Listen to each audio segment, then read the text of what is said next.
आज मेरा लंबा सा झटका मार दिया।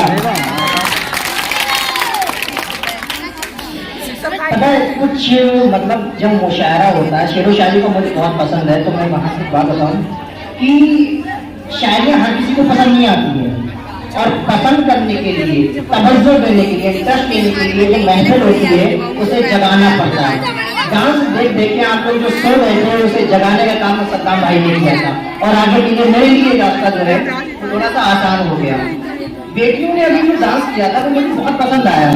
उनके लिए दो लाइनें थी जो हमारी मैम है उन्होंने लिखी थी कि नारी ना होती तो क्या होता, नारी बोले तो औरत, कि नारी ना होती तो क्या होता, ना मैं होता, ना तुम होते, और ना ही ये जहां होता। जब जन्मी नहीं तो जग कैसा, जब फूल नहीं तो रंग कैसा, पहचानो इसकी शक्ति को। जब माँ ही नहीं इंसान तो क्या, भगवान का भी ना निशा होता, भगवान का भी ना निशा होता। बेटियों को डेडिकेट करने के लिए लाइनें बहुत मतलब मैंने सोचा था आपको सुनाऊंगा, और आमतौर पे मैं बहुत ज्यादा सपोर्ट भी करता हूँ छोटे छोटे बच्चों का जो टैलेंट होता है, फिर भी हम हर अपने पॉइंट पर आते हैं। जो मैं आपके लिए सुनाने के लिए लाया था एक शेर है, जो एक मतलब एक शायर है जिन्हें मैं बहुत पसंद करता हूँ, राहत इंदौरी। उनकी कुछ शायरियाँ मैंने शुरुआत में भी सुनाई थी, फयाज भाई ने भी सुनाई, क्योंकि वो है इतने पॉपुलर कि उन्हें आप नादबाज कर ही नहीं सकते, नजरअंदाज भी नहीं कर सकते। उनकी कुछ शायरियाँ हैं जो आप तक, कश्ती तेरा नसीब चमकदार कर दिया, कश्ती समझते हो, वो कश्ती तेरा नसीब चमकदार कर दिया, और इस पार के थपेड़ों ने इस पार कर दिया।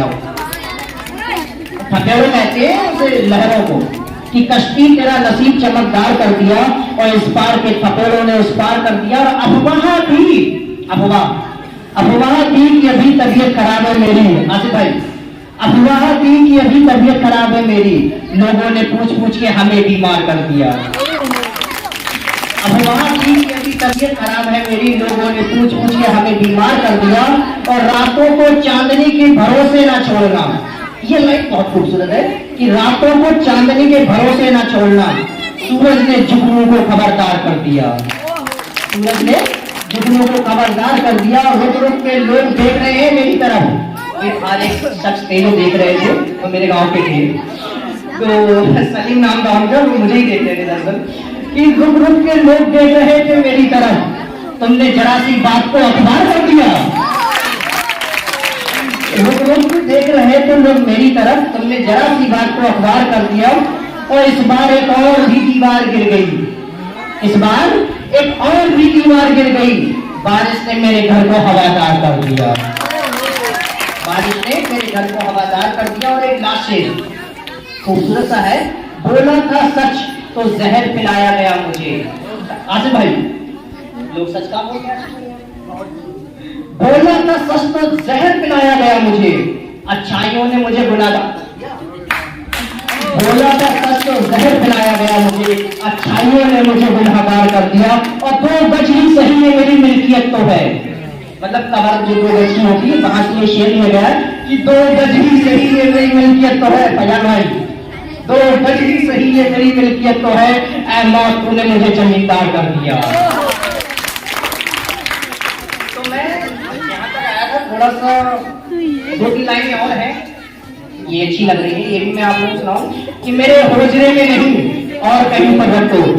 फयाज भाई क्या लेके आए थे बाहर से, घर से कॉल आ रही है, मेरे होजरे में नहीं और कहीं पर रख दो। जो मुक्ति आई है उन्हें रखवा दिया गया है कि मेरे होजरे में नहीं, होजरा कहते हैं कमरे को, इस वाले कमरे में रखवाइए मुक्ति, कि मेरे होजरे में नहीं और कहीं पर रख दो, आसमां लाए हो ले आओ इसी में रख दो, मेरे होजरे में नहीं और कहीं पर रख दो, आसमां लाए हो ले आओ जमीन पर रख दो। और मैंने जिस ताक पर कुछ टूटे दिए रखे हैं, मैंने जिस ताक पर कुछ टूटे दिए रखे हैं, चांद तारों को लाकर भी वहीं पर रख दो, चांद तारों को भी लाकर वहीं पर रख दो। और अब कहां ढूंढने जाओगे हमारे कातिल, समझ रहे हो आसिफ भाई, अब कहां ढूंढने जाओगे हमारे कातिल, आप तो कत्ल का इल्जाम भी हम ही बदल दो। आज की डेट में पता क्या है, गुनहगार भी सबूत मतलब झूठे सबूत दिखाकर छूट जाता है। वहां से ये शेर लिखा गया कि अब कहाँ ढूंढने जाओगे हमारे कातिल, आप तो कत्ल का इल्जाम भी हमें पर रख दो, और ये ख्वाहिश जो आप तो कत्ल का इल्जाम हमें पर रख दो। मैं अपनी शायरी को यहीं पर रोकता हूँ। आप लोगों ने जब मैं यहाँ तक आया था तो दो बातें तो और कहूँगा, उसके लिए आपको मेरे को सुनना पड़ेगा, बिना सुने तो आप तक वो बातें पहुंचेंगी नहीं। आज की डेट में ऐसा कोई शख्स नहीं है जिसके पास पढ़ाई के लिए पॉपुलर साधन नहीं है। एक वक्त था जब लोगों के पास पॉपुलर साधन नहीं थे। आपके सामने ऐसा कैंडिडेट बैठा है आसिफ भाई, मैं आपके सर की बात कर रहा हूँ। ये बंदा एक वक्त था जब डिब्बी से पढ़ाई की थी। डिब्बी देखी सभी ने? मिट्टी के तेल से चलती है डिब्बी। इस बंदे ने डिब्बी से पढ़ाई की। चलो ये तो बहुत बड़ी सुविधा हो गई। मैं आपको अब्दुल कलाम की बात बताऊं कि उन्होंने बाहर जो सरकार ने रोड पर जो स्ट्रीट लाइट भी लगा रखी होती है, जो मतलब कि खंबे पे जो लाइट लगी थी, उनके नीचे बैठकर पढ़ाई की थी। क्यों? क्योंकि उनके पास जुनून था पढ़ने का। वही जुनून, वही जज्बा हमें आपके अंदर चाहिए। अम्बेडकर जो कि आपके बराबर में ये मूर्ति लगी हुई है, डॉक्टर भीमराव अम्बेडकर की, इन्होंने पढ़ाई के लिए क्या कुछ नहीं किया। इन्होंने पढ़ाई के लिए यहाँ तक के लोगों की गालियां सुने, ताने सुने, धक्के खाए, इन्हें स्कूल में घुसने नहीं दिया जाता था, क्योंकि ये मतलब पहले जातिवाद बहुत होता था, तो इन्हें स्कूल में जातिवाद की वजह से स्कूल में घुसने नहीं दिया जाता था। सोचो, मतलब स्कूल जाते थे और जो लड़की होती थी बाहर से बैठ के पढ़ाई करते थे, फिर भी ये लोग पढ़े। एक एग्जाम्पल और बताऊंगा, आपने बरेली में यूनिवर्सिटी महात्मा ज्योतिबा फूले, तो ज्योतिबा फूले जो महिला थी, ज्योतिबा फूले एक महिला थी। एक वक्त था जब लड़कियों को, आज यहाँ इतनी सारी लड़कियां बैठी हैं पढ़ने के सिलसिले में, पढ़ने लिखने वाली बच्चियां हैं। एक वक्त था जब लड़कियों को पढ़ने की इजाजत नहीं थी घर वालों ने, न समाज ने।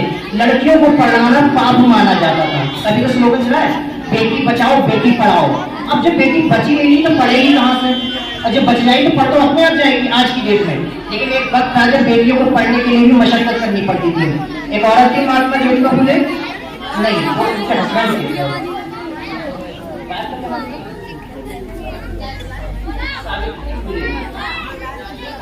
हाँ, तो वो जब घर से मतलब पढ़ी लिखी थी और उन्होंने पता कैसे पढ़ाई की? अपने हस्बैंड से पढ़ाई की थी, ज्योतिबा फूले से पढ़ाई की थी घर में बैठकर।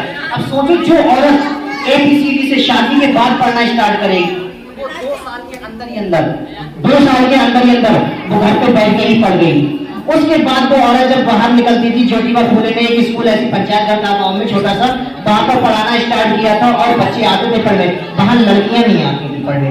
उन्होंने दिमाग लगाया कि लड़के पढ़ रहे तो लड़कियां क्यों नहीं पढ़ सकती है, ये भेदभाव था उस समय। तो फिर उन्होंने अपनी वाइफ को पढ़ाया, वाइफ ने फिर घर से निकलकर लड़कियों को पढ़ाने के लिए घर घर गई। तो पता है औरतों ने क्या व्यवहार किया? औरतों ने, सोचो, एक औरत दूसरी औरत के ऊपर क्या व्यवहार करती है? कभी मिट्टी फेंक दी, कभी कीचड़ फेंक दिया, कभी घर का कूड़ा फेंक दिया, ताने दिए, धक्का दिए कि हमारी बेटी हम क्यों पढ़ाएं, हम आपके कहने से क्यों पढ़ाएं, हम अपनी बेटी आपके पास क्यों भेजें? इस तरह की भावना है। अब तो हमारा समाज बहुत सुधर चुका है, लेकिन फिर भी कुछ गाँव में आज भी ऐसी कंडीशंस है कि बच्चियां बाहर नहीं जा पाती हैं किसी प्रॉब्लम की वजह से, और उन्हें एजुकेशन अच्छी नहीं मिल पाती है। तो उसके लिए गांव-गांव स्कूल खुलवाए सरकार ने, गांव-गांव, और अब तो स्पेशली बच्चों की फीस के पैसे भी सरकार दे रही है, और इन जैसे कुछ कोचिंग सेंटर भी चल रहे हैं। तो आप फीस पढ़िए। आपके पास आज की डेट में सरकार ने लाइट दे रखी है, आपके घर वालों ने बल्ब लगा रखी है, बल्ब लगा हुआ है सबके घर में पढ़ने के लिए। तो कहने का मतलब ये है कि जब आपके पास सारी सुविधाएं हैं, अच्छा टीचर है, अच्छी किताबें हैं, अच्छी फैसिलिटी है, बल्ब है, रात को दिन में आपके घर वाले, मुझे नहीं लगता यहाँ किसी की लड़की से उसके घर वाले खाना बनवाते होंगे, क्योंकि आपकी खाना बनाने की उम्र है ही नहीं। लड़के जब बड़ी हो जाती है खाना बनाना तो सीख ही लेती है, क्योंकि खाना बनाना कोई स्किल नहीं है, कोई आर्ट नहीं है। हाँ, हम लड़कों के लिए आर्ट है, हमें नहीं आता है ना, हमारे लिए आर्ट ही है, लेकिन आपके लिए कोई आर्ट नहीं है। आप जिसे चाहो 1 मिनट में सीख सकते हो। वो बात अलग है, आपका दिमाग 100 ग्राम हल्का है। लेकिन मैं एक बात और कहना चाहूंगा कि आपके पास सारे पर्याप्त साधन है, तो आप महज और महज पढ़ाई पर यकीन रखिए, और एक ना एक दिन मुझे लगता है कि इस गांव में उतार जरूर होगा। सुबह हमारी रात 12 बजे के आसपास आज भैया से बात हुई, तो उन्होंने एक बात मेरे कान में डाली थी कि इस गांव में कुछ सर्विसमैन नहीं है, 2-4 है भी, तो वो गाँव छोड़ के बाहर रह रहे हैं। अब ये बताओ, क्या सर्विसमैन गांव में होने के बावजूद भी अगर वो गांव से बाहर रहेंगे तो क्या गांव का विकास हो पाएगा? ये गांव कभी तरक्की कर पाएगा? कभी तरक्की नहीं कर पाएगा। क्योंकि अगर आप, जैसे मैंने शुरुआत में बात कही थी, लड़की पढ़ी लिखी है तो वो समाज को एजुकेट करेगी, वो अपने बच्चे को डिसिप्लिन सिखाएगी कम से कम। और अगर जहाँ माँ बाप पढ़े लिखे होते हैं वहाँ बहुत मैटर करता है हमारी परवरिश में, हमारे जीवनचर्या में। अगर माँ बाप पढ़े लिखे हैं तो बच्चा डिसिप्लिन होता है, ऐसा मेरा मानना है। अगर आप पढ़े लिखे हैं तो आपके जीन आपके बच्चों में जाएंगे, तो उनका दिमाग कहीं ना कहीं तो ग्रो करेगा, कुछ तो उनके पास अलग कैपेसिटी होगी।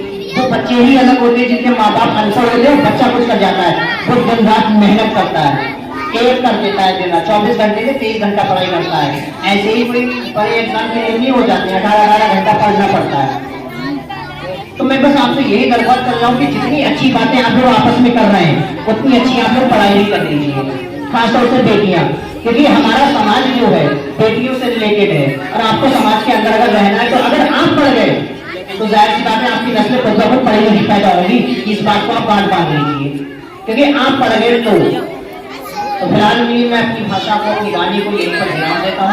और मुझे लगता है अगर आप यहाँ पे 5% एक बार फिर आपके बीच नदीम भाई आएंगे, वो आपको 2-3 शब्द और कहेंगे, क्योंकि आपने मेरी बात अच्छे से नहीं सुनी, मुझे अच्छा लगा, क्योंकि जब अच्छा लगा तभी कि आपने मेरी बात नदीम भाई की बात जरूर